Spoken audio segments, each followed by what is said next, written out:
ओमथ श्री कनकधारास्तोत्रम् वन्दे वन्दार मिन्दिरानन्दकन्दलम् अमन्दानन्दसन्दोह बन्धुरं सिन्दुराननम् अङ्गं हरे पुलकभूषणमाश्रयन्ति ऋङ्गाङ्गनेवमकुलाभरणं तमालम् अङ्गीकृताखिलविभूतिरपाङ्गलीला माङ्गल्यदास्तु मम मङ्गलदेवतायः मुग्धा मुहुर्विदधति वदने मुरारे प्रेमत्रपप्रणहितानि गतागतानि मालादृशोर्मधुकरीव महोत्पलेया सा मे श्रियं दिशतु सागरसम्भवायः विश्वामरेन्द्रपदविभ्रमदानदक्षम् आनन्दहेतुरधिकं मुरविद्विषोऽपि ईशन्निषीदतु मयि क्षणमीक्षणार्धम् इन्दीवरोदरसहोदरमिन्दिरायः आमीलिताजमधिगम्य मुदा मुकुन्दम् आनन्दकन्दमनिमेषमनङ्गतन्त्रम् आकेकरस्ति कननीनिकपश्मनेत्रम् भूत्ते भमेन्मम भुजङ्गशयाङ्गनायः वावन्तरे मधुजितः श्रितकौस्तुभेया हारावलीवहरिनीलमयी विभाति कामप्रदा भगवतोऽपि कटाक्षमाला कल्याणमावहतु मे कमलालयायः कालाम्बुदालिलयितो रचिकैटभारेः धाराधरे स्फुरति या तडिदङ्गने वः मातुः समस्तजगतां महनीयमूर्तिः भद्राणि मे दिशतु भार्गवनन्दनायः प्राप्तं पदं प्रथमतः खलु यत्प्रभावात् माङ्गल्यभाजि मधुमातिनिमन्मथेन मय्यापते तदिह मन्थरमीक्षणार्धम् मन्दालसंजमगरालय कन्यकायः दद्यादयानुपवनो द्रविडाम्बुधाराम् अस्मिन्न किञ्चन विहङ्गसितौ विषण्णे दुष्कर्मधर्ममपनीय चिराय दूरम् नारायणा प्रणयिनी नयनाम्बुवाः इष्ट्याविशिष्टमतयोपेयादयार्धा दृष्ट्या त्रिविष्टपपदं सुलभं लभन्ते दृष्टिः प्रहिष्टकमलोदरदीप्तिरीष्टाम् पुष्टिं कृषिष्ट मम पुष्करविष्टरायः गृहदेवतेति गरुडध्वजसुन्दरीति शाकम्भरीति शशिशेखरवल्लभेति सृष्टिस्थितिप्रलयकेलिषु संस्थितायै तस्यै नमस्त्रिभुवनेकगुरोस्तरुण्ये श्रुत्यै नमोऽस्तु शुभकर्मफलप्रसूत्यै रत्यै नमोऽस्तु रमणीयगुणार्णवायै शक्त्यै नमोऽस्तु शतपत्रनिकेतनायै पुष्ट्यै नमोऽस्तु पुरुषोत्तमवल्लभायै नमोऽस्तु नालीकनिभाननायै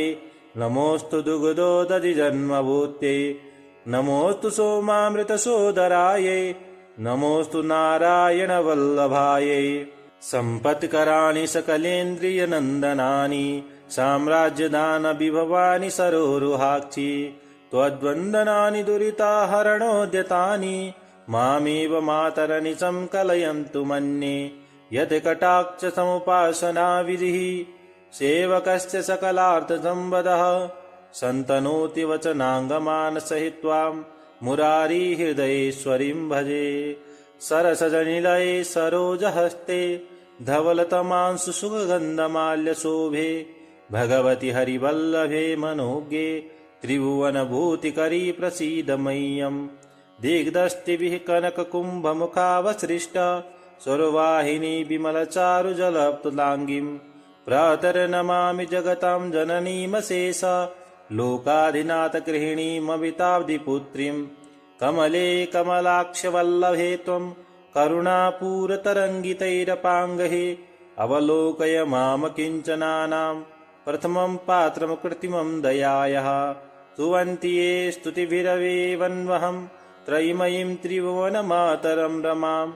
गुणाधिका गुरुतर भाग्यभागिनो भवन्ति ते भुवि बुधभाविताशयाः नमोऽस्तु हेमाम्बुजपीठिकायै नमोऽस्तु भूमण्डलनायिकायै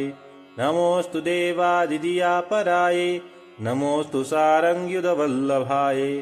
नमोऽस्तु देव्यै भृगुनन्दनायै नमोऽस्तु विष्णोरुरचिस्थितायै नमोऽस्तु लक्ष्मी कमलाललायै नमोऽस्तु दामोदरवल्लभायै नमोऽस्तु कान्ते कमलेक्षणायै नमोऽस्तु भूते भुवनप्रसूत्यै नमोऽस्तु देवादिभिरर्चितायै नमोऽस्तु नन्दात्मजवल्लभायै देवी प्रसीद जगदीश्वरि लोकमातः कल्याणगात्रि कमलेक्षणजीवनाथे दारिद्र्यभीतिहृदयं शरणागतं माम् आलोकय प्रतिदिनं सदयैरपाङ्गैः बिल्वाटवीमद्यलसत्सरोजे सहस्रपत्ते सुखसन्निविष्टाम् अष्टापदाम्बोरुहपाणिपद्मां सुवर्णवर्णां प्रणमामि लक्ष्मीं कमलासनपाणिना ललाटे लिखितमक्षरपङ्क्तिमस्य जन्तोः परिमार्जय मातरं घृणाङ्ते धनिकद्वारनिवासदुःखोद्रदग्र्यम् अम्भोरुहं जमन्मगिरिहं भवत्या वक्षस्थलं भर्तृगृहं मुरारेः कारुण्यतः कल्पय पद्यवासे लीलागृहं मे हृदयारविन्दम् अङ्गं हरेः पुलकभूषणमाश्रयन्ति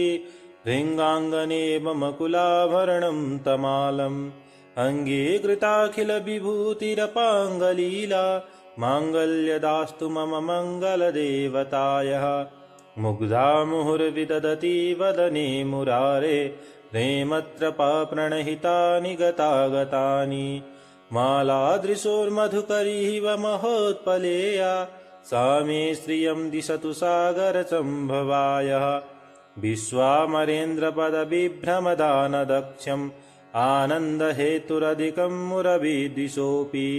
ईशन्निषीदतु मयि क्षणमीक्षणार्धम् इन्दीवरोदरसहोदरमिन्दिरायः आमीलिताजमधिगम्य मुदा मुकुन्दम् आनन्दकन्दमनिमेषमनङ्गतन्त्रम् आकेकरस्तिकननीनिकपश्मनेत्रम् भूत्ते भवेन्मम भुजङ्गशयाङ्गनायः वावन्तरे मधुजितः श्रितकौस्तुभेया हारावलीव हरिनीलमयी विभाति कामप्रदा भगवतोऽपि कटाक्षमाला कल्याणमावहतु मे कमलालयायः कालाम्बुदालिलयितो रचिकैटभारेः धाराधरे स्फुरति या तडिदङ्गने वः मातुः समस्तजगतां महनीयमूर्तिः भद्राणि मे दिशतु भार्गवनन्दनायः प्राप्तं पदं प्रथमतः खलु यत्प्रभावात् माङ्गल्यभाजि मधुमातिनि मन्मथेन मय्यापते तदिह मन्थरमीक्षणार्धम् मन्दालसंजमकरालय कन्यकायः दद्यादयानुपवनो द्रविडाम्बुधाराम् अस्मिन्न किञ्चन विहङ्गसितौ विषण्णे दुष्कर्म धर्ममपनीय चिराय दूरम् नारायणा प्रणयिनी नयनाम्बुवाः इष्ट्या विशिष्टमतयोपेयादयार्धा दृष्ट्या त्रिविष्टपपदं सुलभं लभन्ते दृष्टिः प्रहिष्टकमलोदरदीप्तिरीष्टां पुष्टिं कृषिष्ट मम पुष्करविष्टरायः गृहदेवतेति गरुडध्वजसुन्दरीति शाकम्भरीति शशिशेखरवल्लभेति सृष्टि स्थिति प्रलयकेलिषु संस्थितायै तस्यै नमस्त्रिभुवनेकगुरोस्तरुण्ये श्रुत्यै नमोऽस्तु शुभकर्मफलप्रसूत्यै रत्यै नमोऽस्तु रमणीयगुणाणवायै शक्त्यै नमोऽस्तु शतपत्रनिकेतनायै पुष्ट्यै नमोऽस्तु पुरुषोत्तमवल्लभायै नमोऽस्तु नालीकनिभाननायै नमोऽस्तु दुग्धोदधिजन्मभूत्यै नमोऽस्तु सोमामृतसोदरायै नमोऽस्तु नारायणवल्लभायै सम्पत्कराणि सकलेन्द्रियनन्दनानि साम्राज्यदानविभवानि सरोरुहाक्षि त्वद्वन्दनानि दुरिताहरणोद्यतानि मामेव मातरनिशं कलयन्तु मन्ये यत् कटाक्षसमुपासनाविधिः सेवकस्य सकलार्थसम्पदः सन्तनोति वचनाङ्गमानसहित्वां मुरारीहृदयेश्वरीं भजे सरसजनिलये सरोजहस्ते धवलतमांशु सुगन्धमाल्यशोभे भगवति हरिवल्लभे मनोज्ञे त्रिभुवनभूतिकरी प्रसीद मह्यम् दिग्दस्तिभिः कनककुम्भमुखावसृष्ट सुरवाहिनी विमलचारुजलप्तुलाङ्गीम् प्रातर्नमामि जगतां जननीमशेष लोकाधिनाथगृहिणीममिताब्धिपुत्रीम् कमले कमलाक्षवल्लभे त्वम् करुणापूरतरङ्गितैरपाङ्गैः अवलोकय माम किञ्चनानां प्रथमं पात्रं कृत्रिमं दयायाः स्तुवन्ति ये स्तुतिभिरवेवन्वहं त्रयीमयीं त्रिभुवनमातरं रमां गुणाधिका गुरुतर भाग्यभागिनो भवन्ति ते भुवि बुधभाविताशयाः नमोऽस्तु हेमाम्बुजपीठिकायै नमोऽस्तु भूमण्डलनायिकायै नमोऽस्तु देवादिदियापरायै नमोऽस्तु सारङ्गयुधवल्लभायै नमोऽस्तु देव्यै भृगुनन्दनायै नमोऽस्तु विष्णोरुरचिस्थितायै नमोऽस्तु लक्ष्मी कमलाललायै नमोऽस्तु दामोदरवल्लभायै नमोऽस्तु कान्ते कमलेक्षणायै नमोऽस्तु भूते भुवनप्रसूत्यै नमोऽस्तु देवादिभिरर्चितायै नमोऽस्तु नन्दात्मजवल्लभायै देवी प्रसीद जगदीश्वरि लोकमातः कल्याणगात्रि कमलेक्षणजीवनाथे दारिद्र्यभीतिहृदयं शरणागतं माम् आलोकय प्रतिदिनं सदयैरपाङ्गैः बिल्वाटवीमध्यलसत्सरोजे सहस्रपत्ते सुखसन्निविष्टाम् अष्टापदाम्बोरुहपाणिपद्मां सुवर्णवर्णां प्रणमामि लक्ष्मीं कमलासनपाणिना ललाटे लिखितमक्षरपङ्क्तिमस्य जन्तोः परिमार्जय मातरं घृणाङ्ते धनिकद्वारनिवासदुःखोद्रदग्र्यम् अम्भोरुहं जमन्मगृहं भवत्या वक्षस्थलं भर्तृगृहं मुरारेः कारुण्यतः कल्पय पद्यवासे लीलागृहं मे हृदयारविन्दम् अङ्गं हरे पुलकभूषणमाश्रयन्ति भृङ्गाङ्गने ममकुलाभरणं तमालम् अङ्गीकृताखिलविभूतिरपाङ्गलीला माङ्गल्यदास्तु मम मङ्गलदेवतायः मुग्धा मुहुर्विदधति वदने मुरारे प्रेमत्रपप्रणहितानि गतागतानि मालादृशोर्मधुकरीव महोत्पलेया सा मे श्रियं दिशतु सागरचम्भवायः विश्वामरेन्द्रपदविभ्रमदानदक्षम् आनन्दहेतुरधिकं मुरविद्विषोऽपि ईशन्निषीदतु मयि क्षणमीक्षणार्धम् इन्दीवरोदर सहोदरमिन्दिरायः आमीलिताजमधिगम्य मुदा मुकुन्दम् आनन्दकन्दमनिमेषमनङ्गतन्त्रम् आकेकरस्तिकननीनिकपश्मनेत्रम् भूत्ये भवेन्मम भुजङ्गशयाङ्गनायः वावन्तरे मधुजितः श्रितकौस्तुभेया हारावलीवहरिनीलमयी विभाति कामप्रदा भगवतोऽपि कटाक्षमाला कल्याणमावहतु मे कमलालयायः कालाम्बुदालिलयितो रचिकैटभारेः धाराधरे स्फुरति या तडिदङ्गनेवः मातुः समस्तजगतां महनीयमूर्तिः भद्राणि मे दिशतु भार्गवनन्दनायः प्राप्तं पदं प्रथमतः खलु यत्प्रभावात् माङ्गल्यभाजिमधुमातिनिमन्मथेन मय्यापते तदिह मन्थरमीक्षणार्धम् मन्दालसंजमकरालय कन्यकायः दद्यादयानुपवनो द्रविडाम्बुधाराम् अस्मिन्न किञ्चन विहङ्गसितौ विषण्णे दुष्कर्म धर्ममपनीय चिराय दूरम् नारायणा प्रणयिनी नयनाम्बुवाः इष्ट्या विशिष्टमतयोपेयादयार्धा दृष्ट्या त्रिविष्टपपदं सुलभं लभन्ते दृष्टिः प्रहिष्टकमलोदरदीप्तिरीष्टां पुष्टिं कृषिष्ट मम पुष्करविष्टरायः गृहदेवतेति गरुडध्वजसुन्दरीति शाकम्भरीति शशिशेखरवल्लभेति सृष्टि स्थिति प्रलयकेलिषु संस्थितायै तस्यै नमस्त्रिभुवनेकगुरोस्तरुण्ये श्रुत्यै नमोऽस्तु शुभकर्मफलप्रसूत्यै रत्यै नमोऽस्तु रमणीयगुणार्णवायै शक्ते नमोऽस्तु शतपत्रनिकेतनायै पुष्टे नमोऽस्तु पुरुषोत्तमवल्लभायै नमोऽस्तु नालीकनिभाननायै नमोऽस्तु दुग्धोदधिजन्मभूत्यै नमोऽस्तु सोमामृतसोदरायै नमोऽस्तु नारायणवल्लभायै सम्पत्कराणि सकलेन्द्रियनन्दनानि साम्राज्यदानविभवानि सरोरुहाक्षि त्वद्वन्दनानि दुरिताहरणोद्यतानि मामेव मातरनि संकलयन्तु मन्ये यत् कटाक्षसमुपासनाविधिः सेवकस्य सकलार्थसम्पदः सन्तनोति वचनाङ्गमानसहित्वां मुरारीहृदयेश्वरीं भजे सरसजनिलये सरोजहस्ते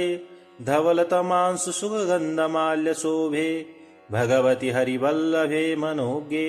त्रिभुवनभूतिकरी प्रसीद मह्यम् दिग्दस्तिभिः कनककुम्भमुखावसृष्टा सुरवाहिनी विमलचारुजलप्तुलाङ्गीं प्रातर्नमामि जगतां जननीमशेष लोकाधिनाथगृहिणीमविताब्धिपुत्रीं कमले कमलाक्षवल्लभे त्वं करुणापूरतरङ्गितैरपाङ्गैः अवलोकय माम किञ्चनानां प्रथमं पात्रं कृत्रिमं दयायाः स्तुवन्ति ये स्तुतिभिरवेवन्वहं त्रयीमयीं त्रिभुवनमातरं रमां गुणाधिका गुरुतरभाग्यभागिनो भवन्ति ते भुवि बुधभाविताशयाः नमोऽस्तु हेमाम्बुजपीठिकायै नमोऽस्तु भूमण्डलनायिकायै नमोऽस्तु देवादिदियापरायै नमोऽस्तु सारङ्गयुधवल्लभायै नमोऽस्तु देव्यै भृगुनन्दनायै नमोऽस्तु विष्णोरुरचिस्थितायै नमोऽस्तु लक्ष्मी कमलाललायै नमोऽस्तु दामोदरवल्लभायै नमोऽस्तु कान्ते कमलेक्षणायै नमोऽस्तु भूत्यै भुवनप्रसूत्यै नमोऽस्तु देवादिभिरर्चितायै नमोऽस्तु नन्दात्मजवल्लभायै देवी प्रसीद जगदीश्वरि लोकमातः कल्याणगात्रि कमलेक्षणजीवनाथे दारिद्र्यभीतिहृदयं शरणागतं माम् आलोकय प्रतिदिनं सदयैरपाङ्गैः बिल्वाटवीमद्यलसत्सरोजे सहस्रपत्ते सुखसन्निविष्टाम् अष्टापदाम्बोरुहपाणिपद्मां सुवर्णवर्णां प्रणमामि लक्ष्मीं कमलासनपाणिना ललाटे लिखितमक्षरपङ्क्तिमस्य जन्तोः परिमार्जय मातरं घृणाङ्ते धनिकद्वारनिवासदुःखोद्रदग्र्यम् अम्भोरुहं जमन्मगिरिहं भवत्या वक्षस्थलं भर्तृगृहं मुरारेः कारुण्यतः कल्पय पद्यवासे लीलागृहं मे हृदयारविन्दम् अङ्गं हरे पुलकभूषणमाश्रयन्ति भृङ्गाङ्गनेव मकुलाभरणं तमालम् अङ्गीकृताखिलविभूतिरपाङ्गलीला माङ्गल्यदास्तु मम मङ्गलदेवतायः मुग्धा मुहुर्विदधति वदने मुरारे प्रेमत्रपप्रणहितानि गतागतानि मालादृशोर्मधुकरीव महोत्पलेया सा मे श्रियं दिशतु सागरसम्भवायः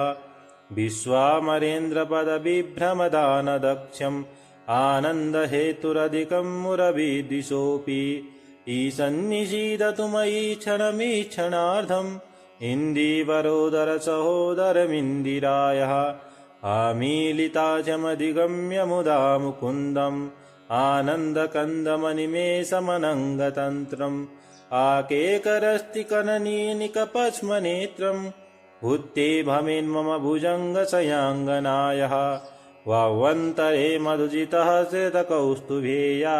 हारावलीव हरिनीलमयी विभाति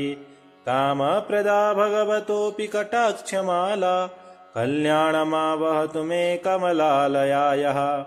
कालाम्बुदालिलयितो रचिकैटभारेः धाराधरे स्फुरति या तडिदङ्गनेवः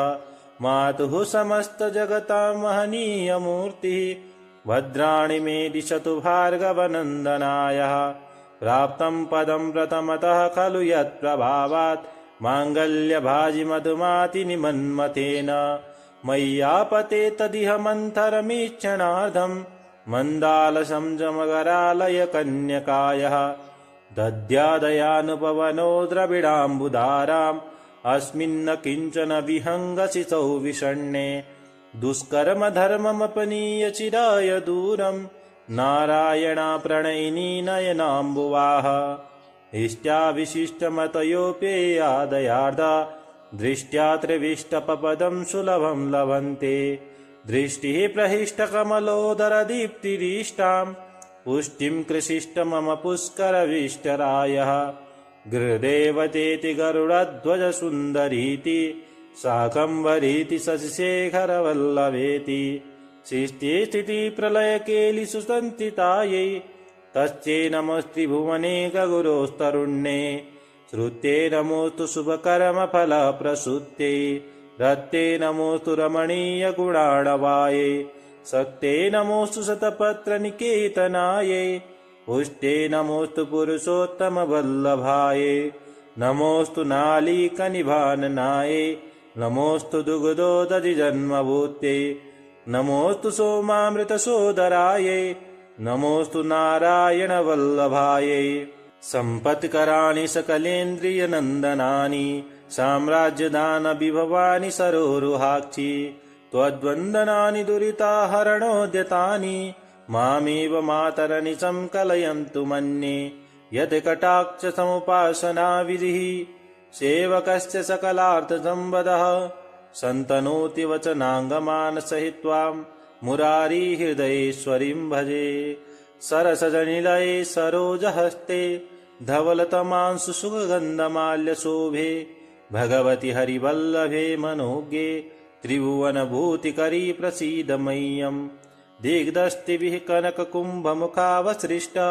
सुरवाहिनी विमलचारुजलप्तुलाङ्गीम् प्रातर्नमामि जगतां जननीमशेष लोकाधिनाथगृहिणीममिताब्धिपुत्रीं कमले कमलाक्षवल्लभे त्वं करुणापूरतरङ्गितैरपाङ्गैः अवलोकय माम किञ्चनानां प्रथमं पात्रं कृत्रिमं दयायाः स्तुवन्ति ये स्तुतिभिरवेवन्वहं त्रयीमयीं त्रिभुवनमातरं रमां गुणाधिका गुरुतरभाग्यभागिनो भवन्ति ते भुवि बुधभाविताशयाः नमोऽस्तु हेमाम्बुजपीठिकायै नमोऽस्तु भूमण्डलनायिकायै नमोऽस्तु देवादिदियापरायै नमोऽस्तु सारङ्गयुधवल्लभायै नमोऽस्तु देव्यै भृगुनन्दनायै नमोऽस्तु विष्णोरुरचिस्थितायै नमोऽस्तु लक्ष्मी कमलाललायै नमोऽस्तु दामोदरवल्लभायै नमोऽस्तु कान्ते कमलेक्षणायै नमोऽस्तु भूत्यै भुवनप्रसूत्यै नमोऽस्तु देवादिभिरर्चितायै नमोऽस्तु नन्दात्मजवल्लभायै देवी प्रसीद जगदीश्वरि लोकमातः कल्याणगात्रि कमलेक्षणजीवनाथे दारिद्र्यभीतिहृदयं शरणागतं माम् आलोकय प्रतिदिनं सदयैरपाङ्गैः बिल्वाटवीमद्यलसत्सरोजे सहस्रपत्ते सुखसन्निविष्टाम् अष्टापदाम्बोरुहपाणिपद्मां सुवर्णवर्णां प्रणमामि लक्ष्मीं कमलासनपाणिना ललाटे लिखितमक्षरपङ्क्तिमस्य जन्तोः परिमार्जय मातरं घृणान्ते धनिकद्वारनिवासदुःखोद्रदग्र्यम् अम्भोरुहं जमन्मगृहं भवत्या वक्षस्थलं भर्तृगृहं मुरारेः कारुण्यतः कल्पय पद्यवासे लीलागृहं मे हृदयारविन्दम् सुवर्णधारास्तोत्रं यशङ्कराचार्यनिर्मितं त्रिसन्ध्यं य पठे नित्यं स कुबेरसमो भवेत् इति श्रीमच्छङ्कराचार्यकृतं श्रीकनकधारास्तोत्रं सम्पूर्णम्।